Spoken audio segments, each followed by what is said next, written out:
The Final Overs is a virtual reality cricket game जेका असां initially 2020 में prototype कई. Interestingly, this was the very first game ever built for standalone VR in the world. There was no game that existed on standalone VR. Over 20 million balls have been played so far in Final Overs around the world. इन में mostly 3 terms use थियनि पिया ऐं हिकिड़ो हाणे चौथों introduce करायो आहे इन्हनि टिनी खे रिप्लेस करण लाइ. VR, AR ऐं MR. प्लेयर खे रीड था कयूं त किथे हुन जूं स्ट्रेंथ्स आहिनि ऐं किथे हुन जी वीकनेसिस आहिनि. पोइ समटाइम्स असां AI खे गो हेड ॾींदा आहियूं. अगरि प्लेयर डोमिनेट करे पियो त गेम में थोरो चैलेंज वापसि आणण लाइ हुन जी वीकनेसिस ते बॉलिंग कंदो आहे AI. So luckily we are part of Oculus Start growth track program and we were invited by Meta themselves. ॿाहिरि निकितुमि असांजी पिच खां पोइ त माइक्रोसॉफ्ट जो जेको एग्ज़ेक्टिव हो उन बाक़ाइदा अचे पुठी ठपी रिफ्रेशमेंट जे दौरान त वेरी गुड जॉब.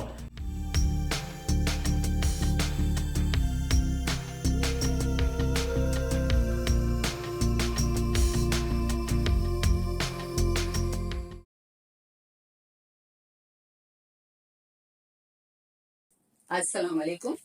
भलीकार कयूं था 39 डिजिटल यूट्यूब चैनल में.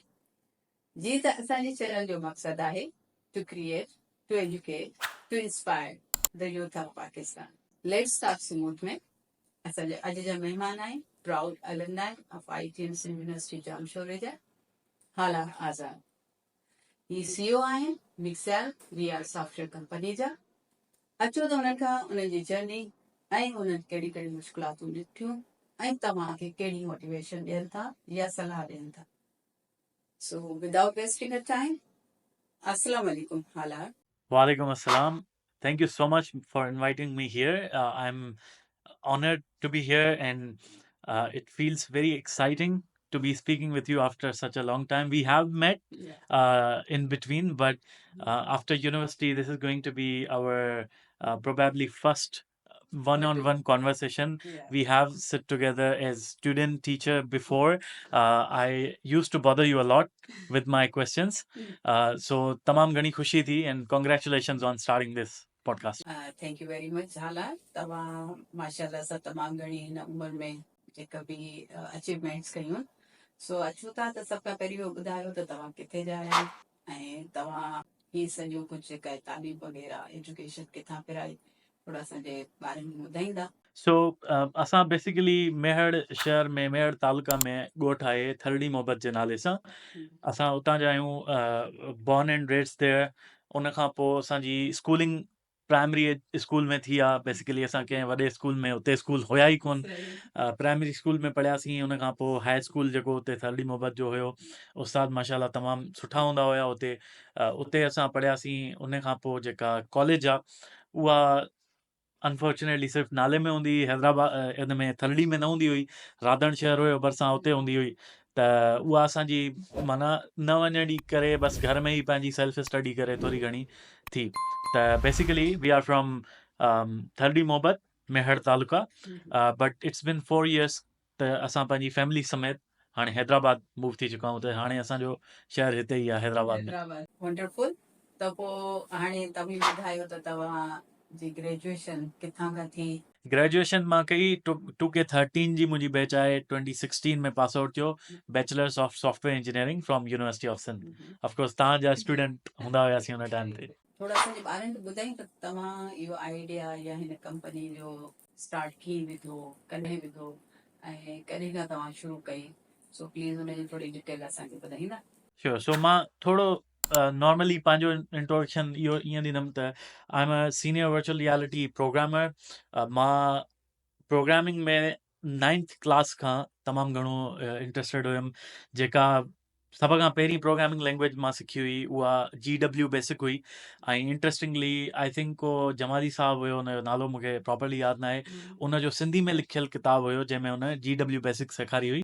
एंड उन टाइम ते मुंहिंजी जेका वॾे में वॾी क्यूरियोसिटी हूंदी हुई उहा इहा हुई त मां किथे पढ़ियो त if you know programming you can instruct the computer what to do. So as a probably kid it felt like a superpower to me and इन करे मां वॾो excited थियमि त this is something that I really want to do. And I was like really, really curious about programming. Of course, when I started to learn it, I realized it's not as simple as I think. But then I kept going. उन खां पोइ C++ सिखी, उहो बि हिकिड़ो सिंधी जो किताबु हुयो. And then it became like a mission of my life to be a software engineer. So then I started learning all of that, and then it's been a long journey. But that was my initial inspiration for starting my graduation as a software engineer because I really wanted to be a software engineer.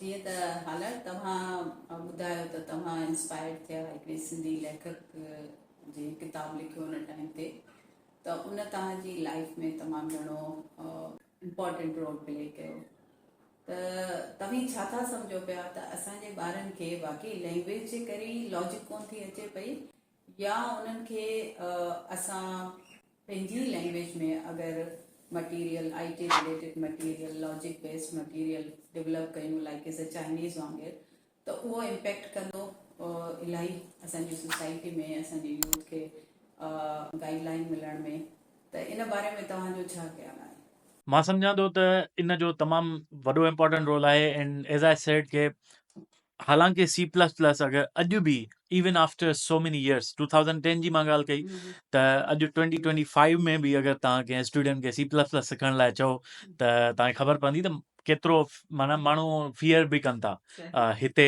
ख़ासि तौर ते असां वटि हिकिड़ी वॾी ॾुखी language लॻंदी आहे C++ compare to other languages like C# Java वग़ैरह त उन टाइम ते उन जेको राइटर हो the reason I give them credit is they made it very very simple अगरि तव्हां बेसिक्स पंहिंजे लैंग्वेज में सिखो था त उन सां छा थो थिए तव्हांजो ड्रिज मरी थो पए ऐं तव्हांखे हिकिड़ो कॉन्फिडेंस मिले थो त okay now this is not a big deal त जेके इन फील्ड में आहिनि त उहे थोरो इन ते ध्यानु ॾियनि ऐं इन तरफ़ बि कमु कनि त ॿारनि खे पंहिंजी मदर टंग में अगरि उन्हनि खे सम्झायूं त शायदि असां वटि के जीनियस सॉफ्टवेयर इंजीनियर्स या IT पीपल प्रोड्यूस थी सघनि था पिया छो जो सिर्फ़ु लैंग्वेज जे बैरियर जे करे ई हुननि खे सम्झ में न अचण जे करे हुननि जी लॉजिक नथी ठहे पई सो इन सिलसिले में तव्हां छा एडवाइस ॾींदा मां सम्झां थो हिकु on one hand I think that there is a lot of value अगरि तव्हां मदर टंग में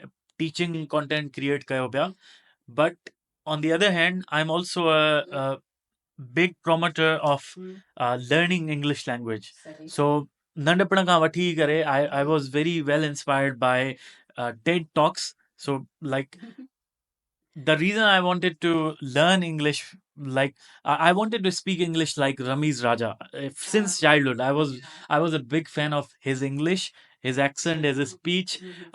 जेतिरो बि शयूं सिखणियूं आहिनि उन जे लाइ लर्निंग कंटेंट सिंधी में ठाहिण में टाइम लॻंदो सो इन करे while of course we should create learning content in Sindhi U should youngsters खे मां हमेशह इहो चवंदो आहियां त learning English should not be a challenge for you. तव्हां ज़बरदस्त इहो चयो त वाकई लैंग्वेज त सभई ज़ाहिरी ॻाल्हि आहे सिखणु घुरिजनि ऐं छो त असांखे इंटरनेशनल कम्युनिटी में रहणो आहे त इंग्लिश बि पर असां वटि हिकिड़े क़िस्म जो टेबू ठहियल आहे त इंग्लिश हुजे त बिल्कुलु सही हुजे अगरि को ॿार थोरो घणो ग़लति बि ॻाल्हाए थो पियो त हुनखे असीं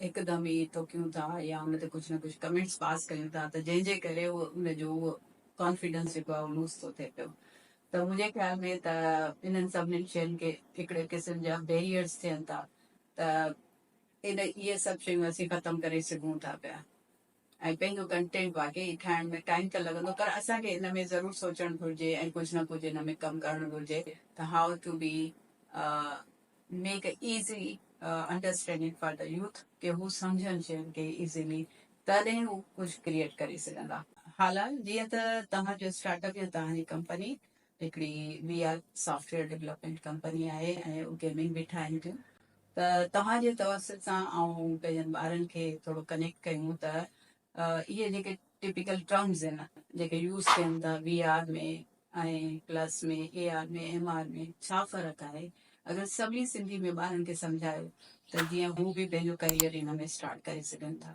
सही सो इन में मोस्टली 3 टर्म्स यूज़ थियनि पिया ऐं हिकिड़ो हाणे चोथों इंट्रोड्यूस करायो आहे इन्हनि टिनी खे रिप्लेस करण लाइ VR AR ऐं MR VR is virtual reality जंहिंजो मतिलबु इहो आहे त तव्हां हेडसेट जेको आहे उहो पंहिंजे चेहरे ते लॻायो था, पंहिंजे अखियुनि ते लॻायो था, ऐं तव्हांजी जेका सराउंडिंग आहे उहा कंप्लीटली अगरि वर्चुअल थी वञे, जंहिंमें सिर्फ़ु जेको डिजिटल इन्वायरमेंट आहे उहो तव्हांखे नज़र अचे, ऐं जेको रियल इन्वायरमेंट आहे तव्हांजो, जीअं हिते अगरि असां कमरे में वेठा आहियूं ऐं मां ही हेडसेट पायां थो, त अगरि मूंखे सराउंडिंग में माउंटेन्स नज़र अचनि पिया वर्चुअल जेके असां ठाहिया आहिनि 3D में, then that's called VR, because we are completely changing our reality. So which is why we call it virtual reality.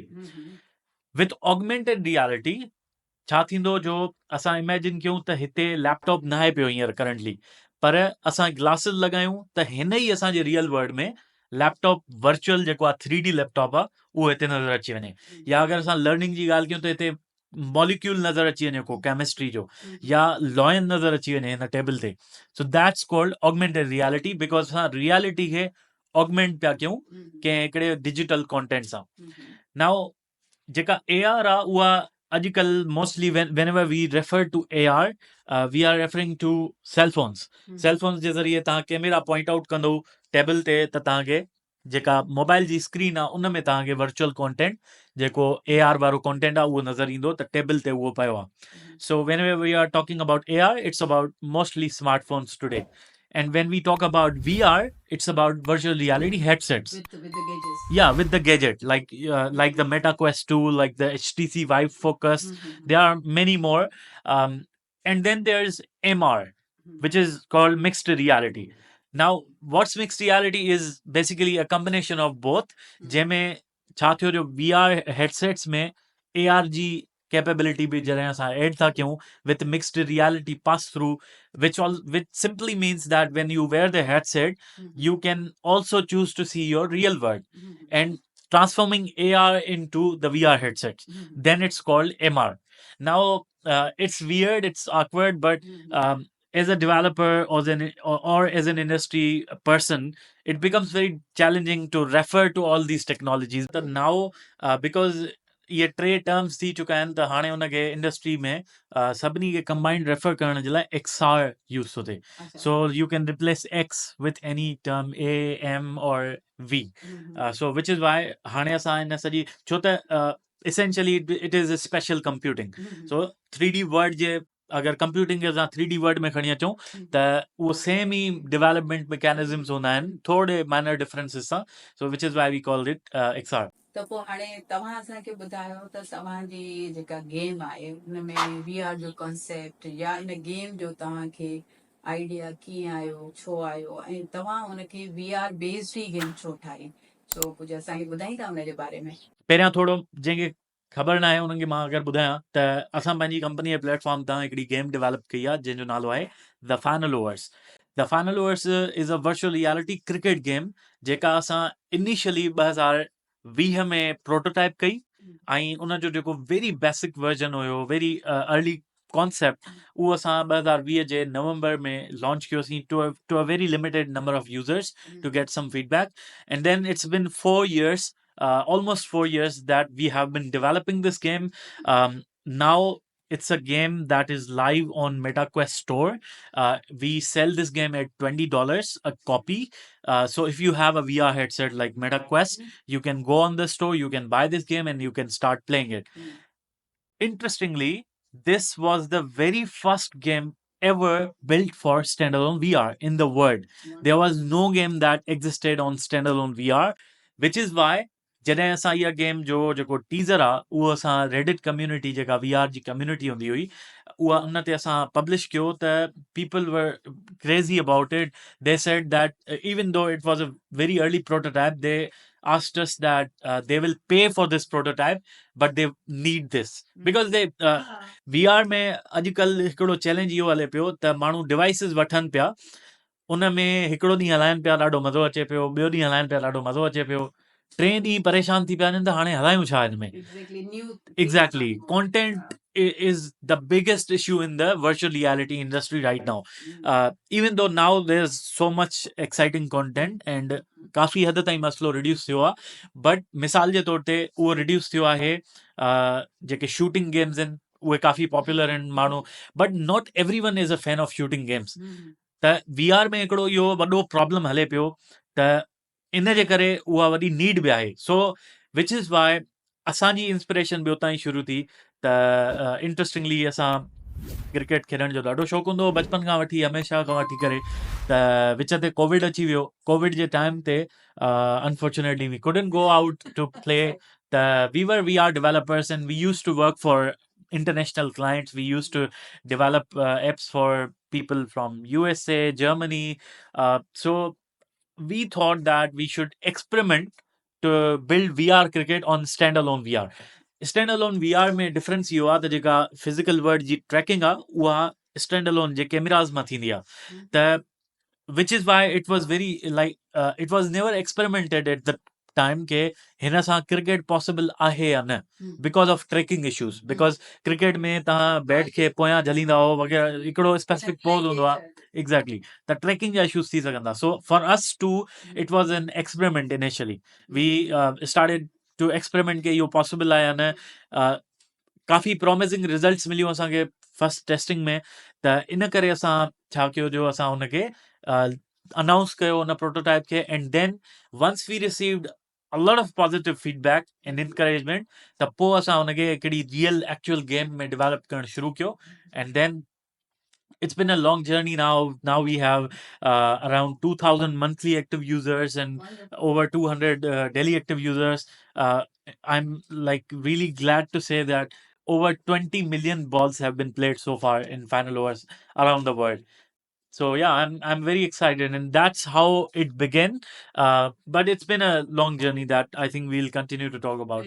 तमामु ज़बरदस्त हालात तव्हां त एॾी ज़बरदस्त अचीवमेंट्स करे छॾियूं हिननि 2-3 सालनि जे अंदर ई ऐं जेका मूंखे ख़बर कोन हुई एंड आई फील प्राउड की तव्हां असांजा अलमनाई आहियो या असांजा स्टूडेंट्स रहिया हो पर ऑब्वियसली तव्हांजी महिनत आहे तव्हांजो पैशन आहे त हाणे पोइ तव्हां छा था सम्झो पिया त अगरि का बि शइ अचीव करण जे लाइ सभ खां पहिरियों इंसान खे पंहिंजे पैशन जी ख़बर हुजे या पंहिंजे गोल जी ख़बर हुजणु घुरिजे त हू करणु छा थो चाहे त तव्हीं थोरो इन सिलसिले में छा था सम्झो अगरि तव्हां क्रिकेट पसंदि न कंदा हुजो हा त शायदि तव्हां इहा गेम बि न ठाहियो आहे त इन सॼे सिलसिले में एज़ अ यंगस्टर्स तव्हां छा उन्हनि खे मोटिवेट कंदा त हू पंहिंजी पैशन खे या पंहिंजी जेका उन्हनि जी इंटरनल क्रिएटिविटी आहे उनखे ई कंटिन्यू कनि I think it's a really important question because I have personally struggled a lot with this, and sometimes I continue to struggle with the same thing. But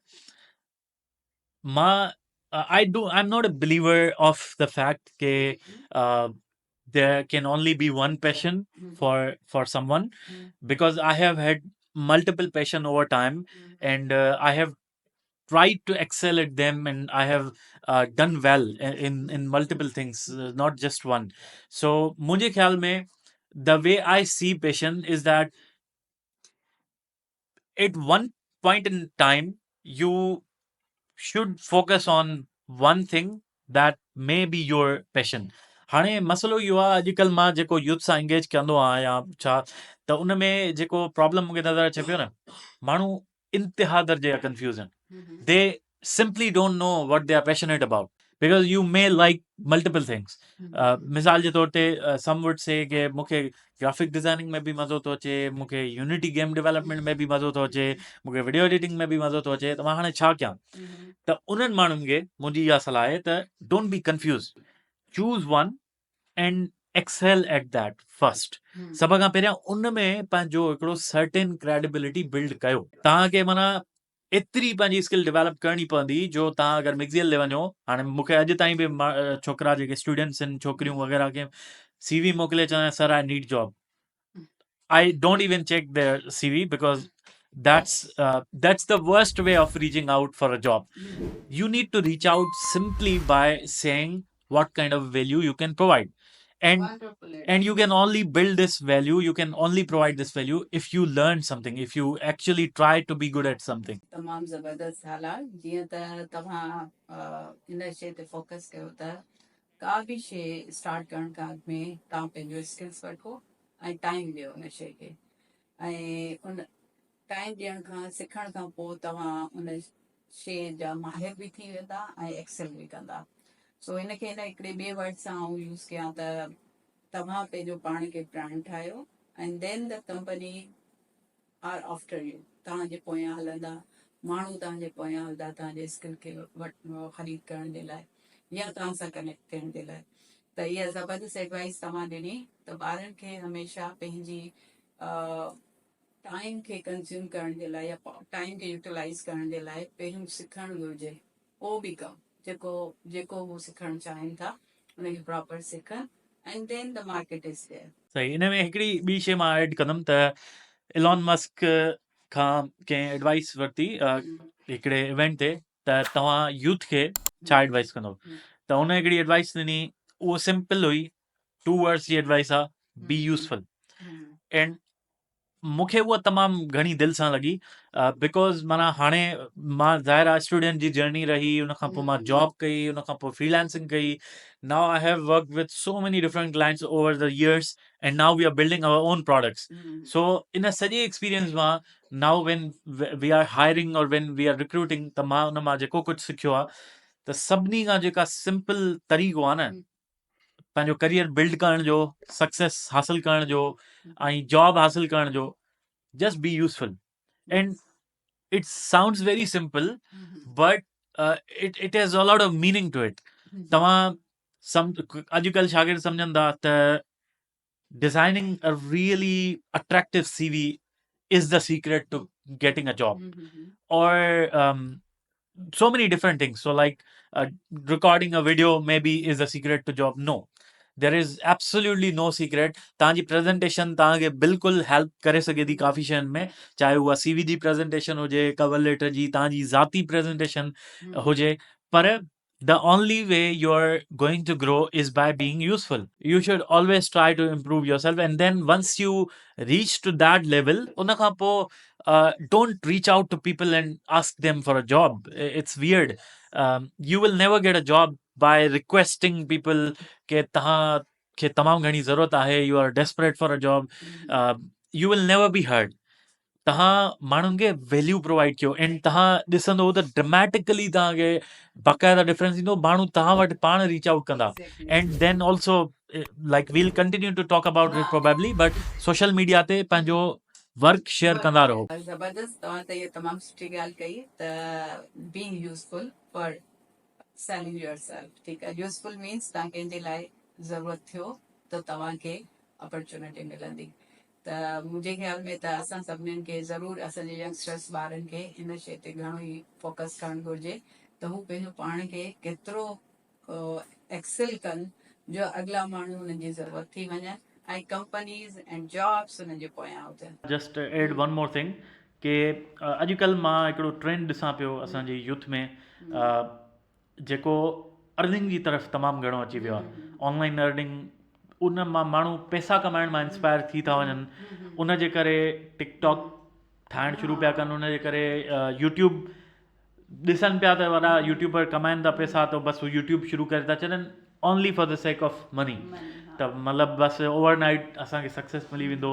ऐं similarly चाहे कहिड़ी बि industry जे मिसाल जे तौर ते I have seen so many students जेके freelancing करणु शुरू पिया कनि, but they don't have any skill, and they build a profile and then they are complaining all the time कि असांखे को ऑर्डर नथो मिले, वी हैव ट्राइड बट असांखे नथो मिले। पोइ हू पंहिंजी क़िस्मत खे कोसे ऐं वेही था रहनि त असांजी क़िस्मत में शायदि न आहे लिखियलु। त इन जे करे असांखे as a community, as a society, असांखे पंहिंजो फोकस जेको आहे उहो एबिलिटी बिल्डिंग में शिफ्ट करिणो पवंदो ऐं लर्निंग में शिफ्ट करिणो पवंदो। त तव्हां स्किल्स सिखो, स्किल बिल्डिंग कयो पंहिंजी। ऐं सभ खां पहिरियां त जीअं असां हाणे ॻाल्हि कई त तव्हां कंहिं न कंहिं शइ जे लाइ नीड क्रिएट कयो, या तव्हां नीड थी वञो, पाण यूज़फुल थी वञो। ज़बरदस्त। ऐं इन ई हुन सां त भई ॿारनि खे कुझु न कुझु पंहिंजी लाइफ जे लाइ सोचणु घुरिजे, क्यूरियोसिटी हुजे, सर्च कनि ऐं उनखे सिखण जी तरबियत हुजे। त हाणे जीअं त तव्हां VR जी वर्ल्ड सां आहियो, त तव्हां असांजे ॿारनि खे ॿुधाईंदा त अगरि उहे इन फील्ड में वञनि था त उहा कहिड़ियूं स्टेप्स आहिनि जिथां खां उहे स्टार्ट कनि त हू इन फील्ड में जंप करे सघनि था या पंहिंजो करियर या फ्यूचर ज़बरदस्त ठाहे सघनि था, लाइक इज़ यू गाइस। हाणे वर्चुअल रियलिटी में काफ़ी डोमेन्स आहिनि, उनमें 3D मॉडलिंग अची थो वञे, एनिमेशन्स अची थो वञे, प्रोग्रामिंग अची थो वञे, गेम प्ले प्रोग्रामिंग अची थो वञे, शेडर प्रोग्रामिंग अची, they are number of specific things ऐं काफ़ी नंढियूं नंढियूं फील्ड्स बि उन जे अंदरि आहिनि. यू कैन स्टार्ट, अगरि असां वेरी बेसिक खां शुरू कयूं त मुंहिंजूं ॿ सजेशन्स हूंदियूं. You can either start as programmer or start as an artist, like a 3D or 2D artist. If even if you become a 2D artist, you should definitely learn 3D modeling and 3D art. So whatever path you choose, it doesn't mean that you can never come back to being the other one. Like अगर तव्हां 3D artist थियो था त हरगिज़ इन जो मतिलबु न आहे त हाणे तव्हां प्रोग्रामर नथा थी सघो या तव्हांखे उन ते फोकस न करणु घुरिजे. Or you can simply start learning Unity. I have this amazing course that I can recommend on Udemy. It's by Ben Tristram. It's literally called Learn to Code by Building Games. It's a Unity development course by Ben Tristram. I've also learned from him. He's an amazing teacher. And so do both of these things. And once you figure out कि तव्हांजी दिलचस्पी इन ॿिन्ही मां छा में आहे त पोइ तव्हां उन जी जर्नी शुरू कयो. ऐं सिंपल आहे, just buy a course online from Udemy, or if you can't buy, that's completely fine. You can simply learn from YouTube. YouTube is an amazing university. I think it's the most amazing place for learning, even better than Udemy in most cases. So yes, to conclude, in a इहो करण खां पोइ, and this applies to any other industry too. If you want to become a game developer, this is the same thing that you want, चाहे virtual reality हुजे या चाहे तव्हां game development करणु चाहियो, this rule applies. But similarly, if you want to become a web developer, there are probably two paths, front end and back end. You should give time to both, and ideally you will only become a good web developer if you know both. जीअं त तव्हां ॿुधायो त सही ॿारनि खे त there is a two different path ऐं कहिड़े बि पाथ ते वञनि त उहो इन फील्ड में एक्सेल करे था सघनि. पर हाणे उन ॿिनि पाथ जे अंदरि बि डिफरेंट टूल्स हूंदा, यूनिटी आहे या ॿिया केर बि टूल्स आहिनि अहिड़ा त जेके अगरि उहो सिखनि त इन फील्ड जी ज़रूरत थी सघनि था पिया. त तव्हां उन्हनि खे ॿुधाईंदा त हू कहिड़े कहिड़े टूल ते पंहिंजी एक्सपर्टीज़ कनि त उहो इन फील्ड में वञी सघनि था. Today I would recommend learning Blender, learning 3D Studio Max, Unreal Engine. Unreal Engine is a very powerful tool. We build 99% of our projects using Unreal Engine. The final over server cricket game is built using Unreal Engine. Unreal Engine is very powerful in terms of visuals, in terms of programming. And we've also built our newest product, Grasp XR, Grasp with a G, using Unreal Engine. So I highly recommend learning Unreal Engine. And it's like सभ खां पहिरियां त तव्हां पंहिंजो पाण में इहो confidence आणियो त nothing is impossible. Everything is very very simple to learn and simple to understand. तव्हां पंहिंजे पाण मां इहो ख़ौफ़ कढो त का अनरियल इंजन का वॾी तमामु शइ आहे या को कोडिंग तमामु का वॾी शइ आहे. It's not. ऑनेस्टली जॾहिं तव्हां पंहिंजो हुनखे टाइम ॾींदो पोइ तव्हांखे एक्चुअली ख़बर पवंदी त हाउ सिंपल इट इज़. ऐं game development today is extremely simple to learn. चाहे वो यूनिटी में हुजे, चाहे वो अनरियल इंजन में हुजे, you can literally, I guarantee you, if you are confident and if you are focused, you can literally build a game within 1 month. त बि छा था सम्झो पिया त इहे सभु शयूं बेस कनि थियूं लॉजिक ते. त असांजे ॿारनि में लॉजिक जी डेवलपमेंट या लॉजिकली सोचणु, थिंकिंग या क्रिएटिविटी जो छो फुकतान आहे ऐं हू उन शइ खे कीअं इम्प्रूव करे सघनि था पिया. Overall, in general, असां rational thinking खां काफ़ी हटी चुका आहियूं in general. So असां वटि different क़िस्म जा beliefs आहिनि जंहिंजे पुठियां का लॉजिक न आहे. मिसाल जे तौर ते हिकिड़ो बिलीफ आहे त प्रोग्रामिंग सिर्फ़ु उहे सिखी सघंदा जेके मैथ्स में सुठा आहिनि. Now there is absolutely nothing behind it. And इन जो ऐं ॿी ॻाल्हि, मां पाण इन जो शिकार रहियो आहियां, and which is Y I know this very well today. असां वटि वॾे में वॾो फियर आहे त मैथ्स का जिननि जी ॿोली आहे ऐं उहा जेको आहे को जीनियस माण्हुनि जे लाइ ठहियल आहे. माना जेके आसमान तां लही ईंदा आहिनि उहे ई सिर्फ़ु मैथ्स सिखी सघंदा.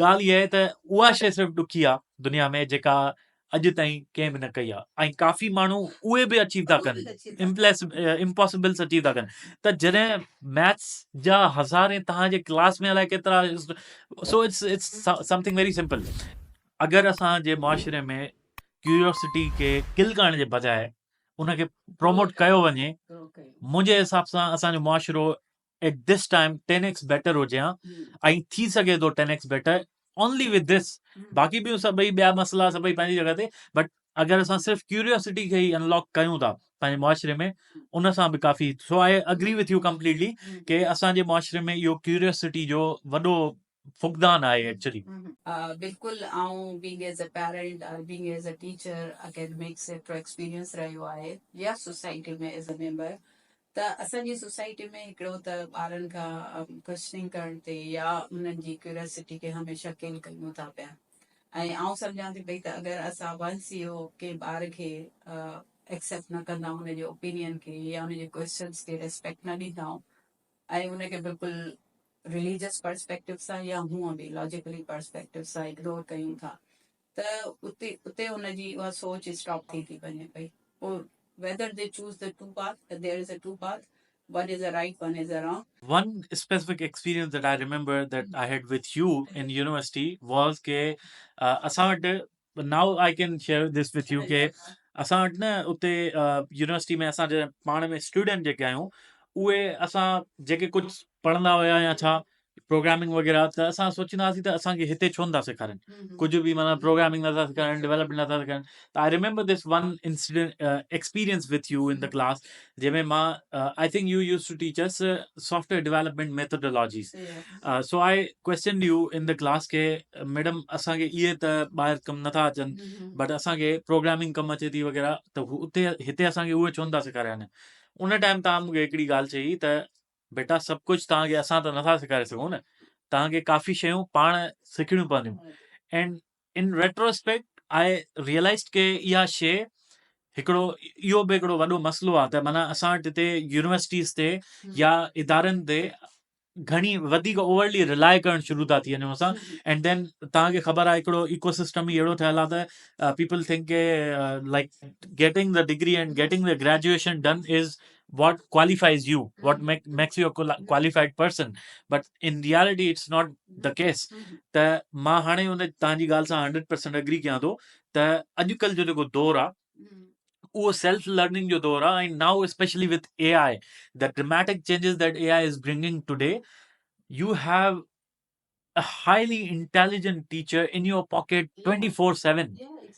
अगरि उनजे बावजूद बि तव्हां सिखो नथा त ज़रूर तव्हां में लैक आहे न तव्हां ज़बरदस्त इहा ॻाल्हि यादि ॾियारे छॾी ऐं वाकई मां नॉर्मली पंहिंजे क्लास में ॿारनि खे इहो ज़रूरु इनकरेज कंदी आहियां ऐं हूअं बि कंहिं बि एजुकेशन सिस्टम्स में पोइ स्कूल हुजे कॉलेजिस हुजनि या यूनिवर्सिटीज़ हुजनि टीचर्स स्पून फीडिंग करणु छॾे ॾियनि त ॿार क्वेश्चनिंग करणु आर्ग्यूइंग करणु ऐं सोल्यूशन करणु पाण ई सिखी वेंदा छो जो असां पाण उन्हनि खे स्पून फीडिंग ते आणियूं था त हू पोइ अॻियां कुझु बि कोन था करे सघनि सो आउं स्ट्रॉन्गली इन शइ ते बिलीव कंदी आहियां त ॿार बि चेंज थियनि ऐं एज़ अ टीचर असांखे बि चेंज थियणो पवंदो त जेके ॿार कुझु सर्च करे अचनि था या पंहिंजो कॉन्सेप्ट खणी था अचनि त उन्हनि खे एक्सेप्ट कयूं ऐं ॿारनि खे बि इहो आउं सलाह ॾींदी आहियां त university is not a spoon feeding तव्हांखे पाण खे बि पढ़णो हूंदो आहे ज़रूरु हुन में self study is a important factor जिते तव्हां जेको कुझु बि सिखियो आहे हुनखे इनकॉर्पोरेट कंदा एज़ अ प्रैक्टिकली त इहे ॿई शयूं जेसि ताईं गॾिजी करे न हलंदियूं त तेसि ताईं असांजे एजुकेशनल सिस्टम में या ॿारनि जी जेका अपब्रिंगिंग में चेंजिस न ईंदियूं सो मुंहिंजे ख़्याल में त तव्हां सुठो इहो पॉइंट आउट कयो ऐं अॻियां असांजे ॿारनि खे इहा शइ सम्झ में अचे ऐं तव्हां सुठे तरीक़े सां हुननि खे एडवाइस बि ॾियो पिया गाइड बि कयो पिया त इन प्रोसेस खे एक्सेप्ट कयो ऐं त तव्हां अॻियां वधंदा तव्हां कुझु सिखंदा जेसि ताईं तव्हां पाण में क्यूरियोसिटी या लर्निंग एबिलिटी न विझंदा त हाणे मां इहो एडवाइस कंदुमि स्टूडेंट्स खे त द रीज़न इट्स इम्पोर्टेंट कि तव्हां पाण सिखो is because madam Arfa is not going to be with you for the rest of your life it's only 2-3 years or 4 years maybe जंहिंमें तव्हां मैडम खे बॉदर करे सघो था, हुन खां पुछी सघो था, but you have to live the rest of your life in the career by yourself. And in अॼुकल्ह जे दौर में self learning is a really really important skill. इन करे जॾहिं बि अगरि तव्हांखे केरु टीचर इनकरेज करे थो सेल्फ लर्निंग लाइ, त उनखे बजाए जेको आहे नेगेटिव वठण जे, उन मां उन ते अमल करण जी कोशिशि कयो, and many doors could unlock with this. हाणे तव्हीं ॿुधायो त ड्यूरिंग यूनिवर्सिटी लाइफ या ड्यूरिंग एजुकेशन लाइफ पूरी जेका आहे तव्हां उन में कहिड़ो अहिड़ो चैलेंजिंग शयूं तव्हांखे फेस थियूं ऐं उन्हनि खे तव्हां कीअं मतिलबु अॻियां वधिया, उन्हनि खे फेस कयो, उन्हनि खे कीअं रिसॉल्व कयो ऐं तव्हां पंहिंजो पाण खे स्टॉप कोन कयो? हाणे चैलेंजिस जेके आहिनि उहे आई थिंक हर को इंसान पंहिंजी लाइफ में मुख़्तलिफ़ चैलेंजिस फेस कंदो आहे, ऐं I could share a few, but I like to share one specific challenge जेको मुंहिंजे हिसाब सां अॼुकल्ह मुआशरे में तमामु घणो बि आहे। उहो आहे त एहसास कमतरी जेको आहे न, उहो तमामु घणो वधंदो पियो वञे। ख़ासि तौर ते सोशल मीडिया उन में तमामु घणो कंट्रीब्यूट कयो आहे। आई रिमेंबर दिस वन टाइम जंहिंमें मुंहिंजो जेको आहे मूं वटि at the time on that specific day weirdly मूंखे शूज़ न हुया पाइण लाइ सुठा, त मां चपल पाए यूनिवर्सिटी में वियोसि। त there was this teacher, I wouldn't name him, but उन मूंखे उते ई सभिनी जे साम्हूं काफ़ी मतिलबु अचे क्रिटिसाइज़ कयो कि हीउ कहिड़ो तरीक़ो आहे यूनिवर्सिटी अचण जो, तव्हां वॾा थी विया हो। त उन there was a time, a very short time, जंहिंमें मां उन सॼे खे वठी काफ़ी परेशान थियो हुयुसि। Not just this specific event, but overall seeing के many of my other friends are able to buy a lot of other things, go to different events, spend on things, and I had limited resources. त मूंखे माना like I started taking that on my mind कि यार मतलब ही कीअं वग़ैरह वग़ैरह, बट देन जेका शइ जंहिं शइ मूंखे उन सभिनी शयुनि खां बचायो, ऐं जंहिं शइ जे करे मां उन शइ खे पंहिंजे ज़हन ते हावी न थियणु ॾिनो, उहो हुयो मुंहिंजो मक़सदु, जेको मां हिनमहिल हिन पॉडकास्ट में शेयर करे हुयमि त 9th क्लास खां वठी करे मां it was my dream to become a software engineer. त मां उन खे कॾहिं बि पंहिंजो पाण खां परते न कयो। When I started learning unity, त मूं वटि लैपटॉप जेको आहे उहो पेंटियम 4 लैपटॉप हूंदो हुयो, ऐं लिटरली उन जी स्क्रीन खे मूंखे सपोर्ट ॾियणी पवंदी हुई। उहो स्क्रीन जॾहिं मां खोलींदो हुउमि लैपटॉप, त सॼी बगल हुई, मूंखे सपोर्ट में हुनखे पकिड़े बीहारणो पवंदो हुयो। त मूंखे यादि आहे असांजो टीचर हूंदो हुयो, तव्हां सुञाणो हुनखे, अमित कुमार राठी। त उन असांखे C++ जी लैब हूंदी हुई, त उन में मां हिकिड़ो calculator program, it was a maths quiz program in C++, जेका कंसोल जी ऐप हूंदी आहे, उन में ग्राफिक्स यूज़ करे हेॾा हुन ठाहियो मां वॾी महिनत करे। त मां उहो सर खे आफ्टर लैब ॾेखारियो, त मूंखे हुन में सर सभिनी स्टूडेंट्स खे ॾिसी करे चयो, ॿिए कंहिंजी मूंखे ख़बर न आहे, पर ही ज़रूरु सॉफ्टवेयर इंजीनियर थींदो, बिकॉज़ माना ही जहिड़े लैपटॉप ते कमु करे थो, त माना सो ॻाल्हि इहा आहे त पंहिंजे चैलेंजिस खे पंहिंजे मथां हावी न थियणु ॾियो। मां त उन वक़्तु लिटरली उन खे अहिड़े तरीक़े सां ॾिसंदो हुउसि त यार आई एम ग्रेटफुल कि मूं वटि इहो आहे, अगरि इहो मूं वटि न हुजे त पोइ मां छा कयां। 2 महीननि जे लाइ हैदराबाद वॾी मुश्किल सां हिते एंट्री टेस्ट जी तयारी करणु आयुमि। Literally in my first class entry test जी तयारी जे दौरान अखर उहो तारे ज़मीन पिया वांगुरु उॾनि पिया, because obviously if U don't have that background, त तव्हांखे कुझु बि सम्झ में न ईंदो। पोइ डेफिनेटली माना मूंखे अंदाज़ो थी वियो विद इन 1 वीक त this is really challenging for me. मां माना एतिरे घटि टाइम में मां इहो सभु कुझु न करे सघंदो, but obviously I felt the pressure कि यार मूंखे करिणो आहे, I have to be a software engineer. ऐं उन टाइम मूंखे इहो हिकिड़ो माइंड सेट ठही वियो, ऐं बेस्ड ऑन माई एक्सपीरियंसिस ऐं एडवाइस फ्रॉम अदर्स, कि यार if you want to be a software engineer, a good software engineer, then you will have to get in Mehran university. अगरि तव्हां मेरान यूनिवर्सिटी में सिलेक्शन तव्हांजी नथी थी सघे, then you are a failure, you can not be successful वग़ैरह वग़ैरह। Literally I was almost traumatised with this. I used to cry all the time. पोइ मां पंहिंजे दोस्त खे हिकु दफ़े रस्ते में वञूं पिया, तूं मूंखां पुछे पियो, यार छो तूं परेशान आहीं छा?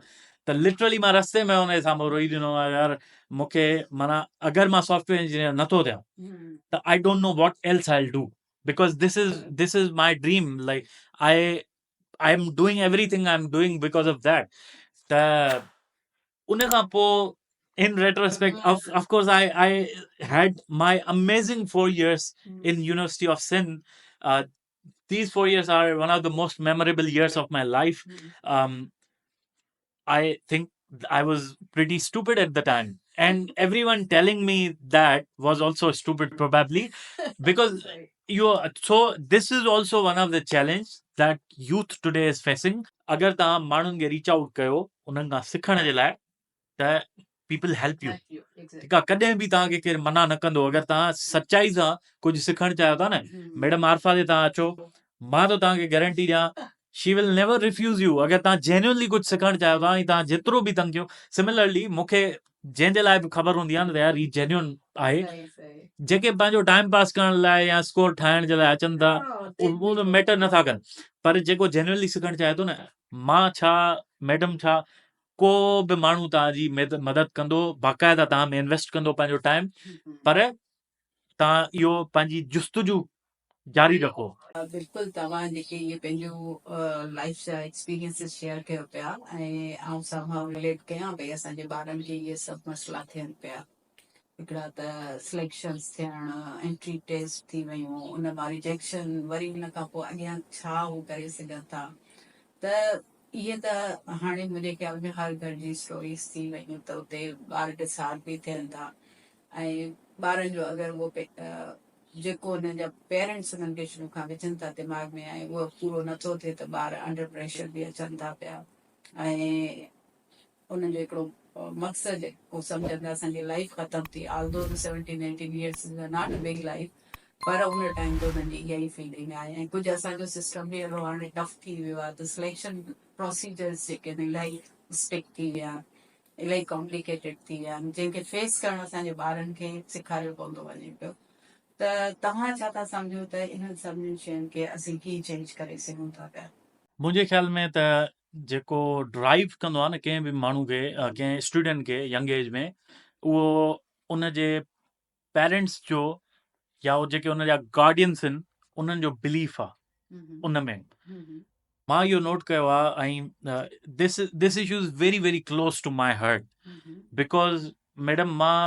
लिटरली कुझु नौजवान खे न बाक़ाइदा मेंटल थींदे ॾिठो आहे because of constant criticism from their parents तव्हांखे जॾहिं बि तव्हां ॾिसो त तव्हांजो जेको ॿारु आहे उहो पंहिंजी सचाई सां कोशिशि करे थो that should be parents win हमेशह हर पेरेंट खे प्राउड जेको आहे न पंहिंजे ॿार जी सचे दिलि सां कोशिशि ते हुजणु घुरिजे हू उन कोशिशि जे नतीजे में केतिरियूं अचीवमेंट आणे पियो केतिरियूं न पियो आणे इहो टाइमली मैटर आहे त इन जो मक़सदु त असांखे इन मसइले खे हल करण जे लाइ पेरेंट्स जी बि ट्रेनिंग खपे ॿारनि जी बि ट्रेनिंग कयूं प्रॉपरली टीचर्स जी बि कयूं त सभई मिली करे पोइ इनखे चेंज करे सघनि था बिल्कुलु जंहिंमें भला पोइ हाणे पुछो त हालार खे जी हैप्पीनेसिस छा आहिनि या हू पंहिंजी लाइफ में ख़ुशि थियणु या ख़ुशी खे कीअं महसूसु करे थो पियो ऐं सभ खां वॾी छा हैप्पीनेसिस हूंदी आहे when Halar is around someone या का ॿी का हुनजी ज़िंदगी जो मोटिव आहे So I'm a very family oriented person. Alhamdulillah, I'm blessed with a very loving family.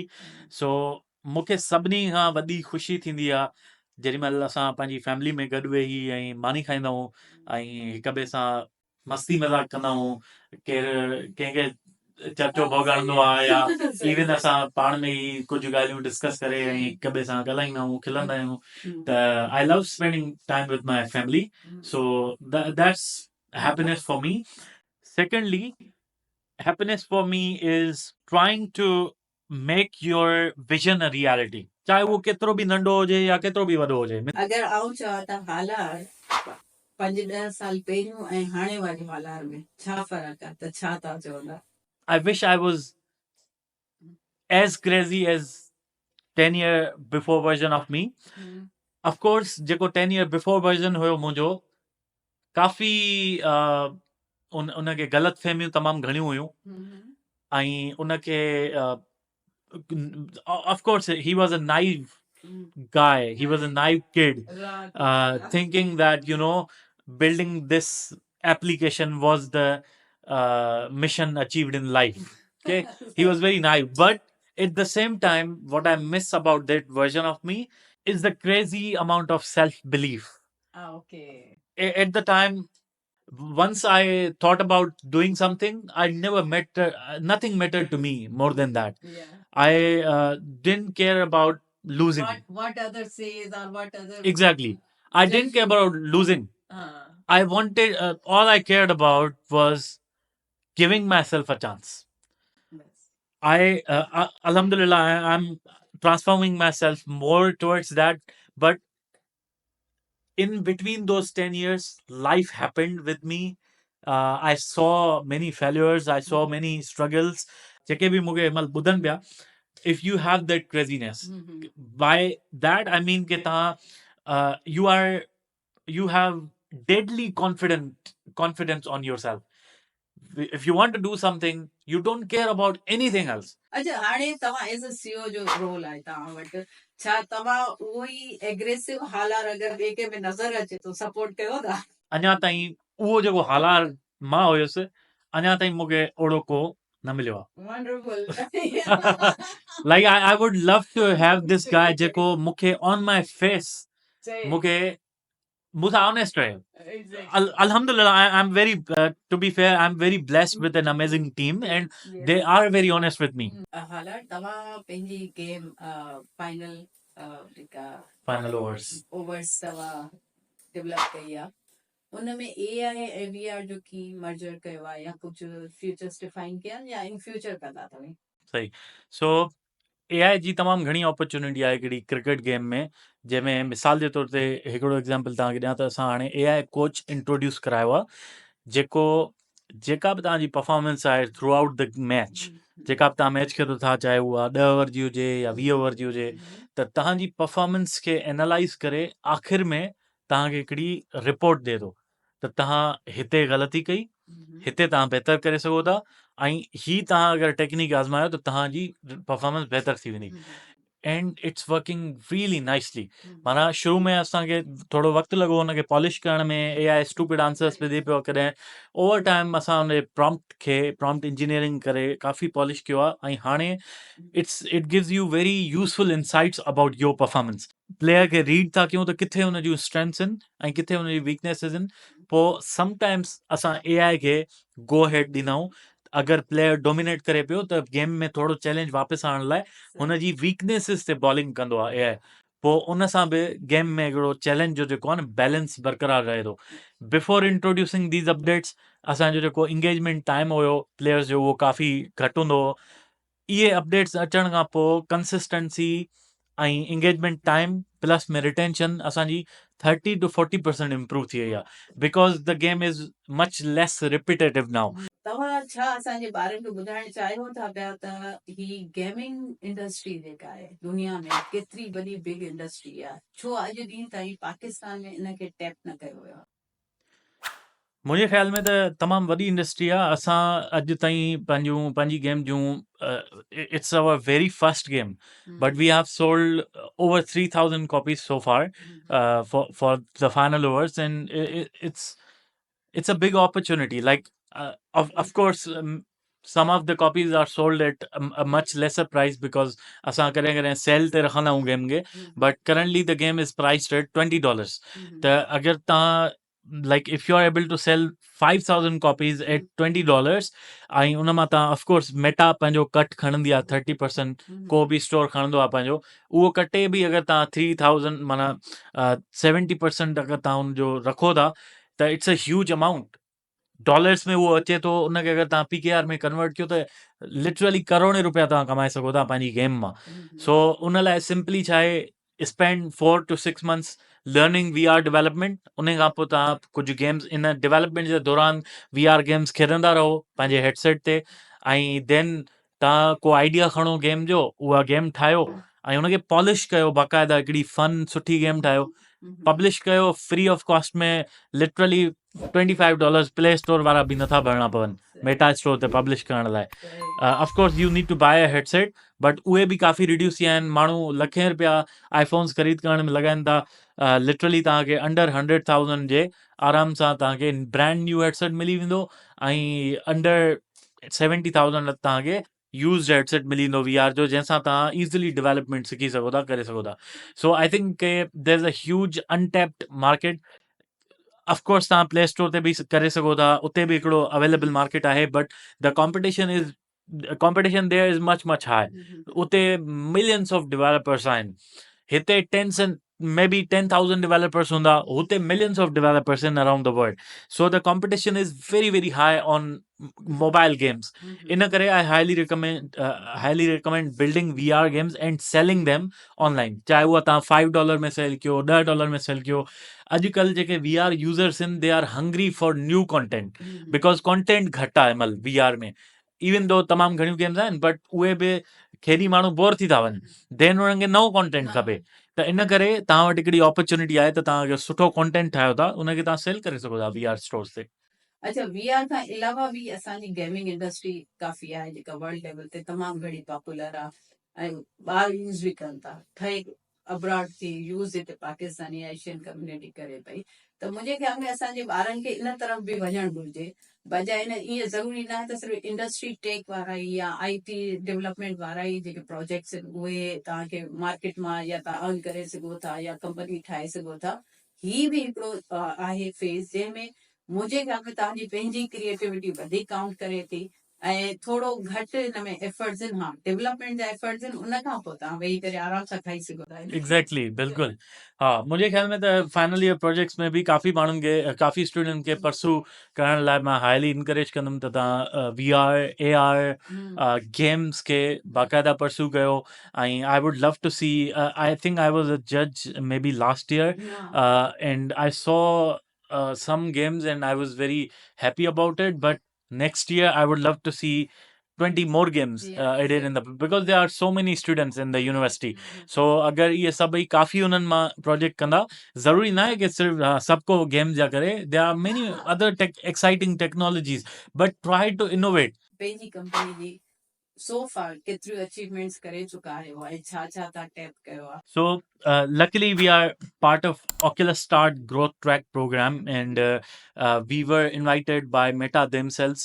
Achievement J basis ते मेटा वारा इनवाइट पिया कनि त असांजे लाइ तमामु पोइ असांखे हुननि चयो त अप टू 20 टीम मेंबर्स तव्हां ईंदासीं त असां हुयासीं तक़रीबन 3 खां 4 मेंबर त असां डिजी 5 मेंबर्स लाइ अप्लाई कयो त चयो भला हिकिड़ो असांखे वधीक मिली वञे त हुननि नो क्वेश्चन्स आस्ड असांखे 5 headsets free of cost developer kits असांखे ॾेई छॾिया अॼु ताईं उहे असां यूज़ कयूं पिया असांजी टीम यूज़ करे पई एंड उन खां अलावा the more important part was के असांखे उन्हनि पंहिंजे 5,000 अराउंड द वर्ल्ड जेके डेवलपर्स आहिनि मेटा क्वेस्ट जेके डेवलप कनि था उन्हनि जो एक्सेस ॾेई छॾियो डिस्कॉर्ड कम्युनिटी में हाणे अॼु ताईं असां उन सर्वर मां उन कम्युनिटी मां ॾाढो फ़ाइदो हासिलु कयूं पिया उन्हनि सां इंगेज करे लिटरली असां उन्हनि मां काफ़ी जेके आहिनि असांजा क्लाइंट थी विया आहिनि जंहिंजे लाइ असां कमु कयूं पिया सो अपार्ट फ्रॉम दैट असां हिकिड़ो कॉम्पिटिशन थियो स्लिंग शॉट जे नाले सां एक्सलरेट प्रॉस्पेरिटी ऐं यूरोपियन यूनियन इहो ऑर्गेनाइज़ करायो जेको बेसिकली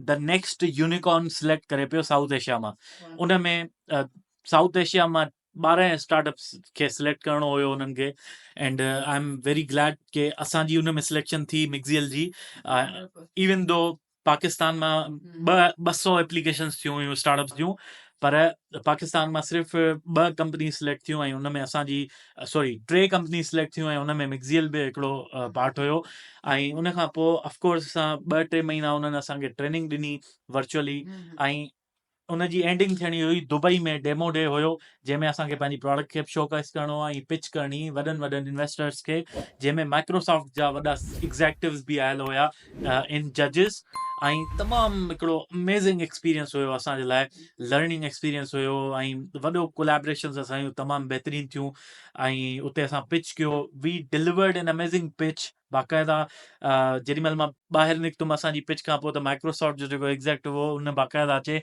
पुठी ठपी रिफ्रेशमेंट जे दौरान त वेरी गुड जॉब ॿियो तव्हांजो छा ख़्यालु आहे त तव्हां पंहिंजी अचीवमेंट्स नंढियूं अचीवमेंट्स बि को हिकिड़ो दोस्त अहिड़ो रखो या हिकिड़ो माइट अहिड़ो रखो या हिकिड़ी संगत अहिड़ी रखो जेका तव्हांखे वाह वाह करे, उहा बि हिकिड़ी तव्हांखे मोटिवेशन मिलंदी। मां चवंदुमि हिकिड़ो काफ़ी आहे, हिकिड़े खां वधीक हूंदा त अञा मसइलो थींदो। मां हिन हा, करे चयो ख़ुशामद करण वारा जेतिरा घटि हुजनि ओतिरो सही आहे। पर हा, मैडम जी ॻाल्हि खे मां ईअं डिस्क्राइब कंदुमि त have people around U that believe in U, ऐं उहे तव्हांजी एफर्ट खे रिकग्नाइज़ कनि था ऐं उनखे अप्रिशिएट कनि था। ख़ुशामद वारा न हुजनि पर तव्हां में बिलीव करण वारा लाज़मी हुजनि। अगरि तव्हां में के माण्हू बिलीव नथा कनि ऐं तव्हांखे निकमो सम्झनि था, बहितर आहे उन्हनि जी सोबत खां तव्हां पासे ते थियो। इहा सुठी एडवाइस ॾिनी तव्हां। अॼु जे हिन नोट ते त कुझु शयूं जेके मां तव्हांजे एक्सपीरियंस मां गेन कयूं। although you are my student, but I also learn from you lots of things like VR, AI, सभु शइ लेटेस्ट टूल्स वग़ैरह। ॿियो, goal, achiever, then don't fear, then confidence, then तव्हांजी mental health, well-being, everything is important. सो अॼु जी podcast में असांजे नाज़रीन खे ज़रूरी आहे कुझु न कुझु सलाह मिली हूंदी, स्पेशली असांजे यंगस्टर जेके कनेक्ट करे सघनि था हालात सां। त इहे चंद शयूं जेके हिन पंहिंजी ज़िंदगी में कयूं त हुन पंहिंजे टारगेट खे गोल खे अचीव कयो। ऑल्दो लाइफ इज़ बिगर, इलाही कुझु करिणो अथनि। All the best for your future. Thank you so I much. wish you see you on the somehow a big CEO in the gaming Inshallah, industry. inshallah. Thank you so much. It's been a pleasure speaking with you today, and I would love to come here again some other time. Inshallah. Yeah, of course. I also invite you again in detail कि अभी आते कुछ ऐसा के भी विकास tips वगैरह। Thank you. Thank you very much.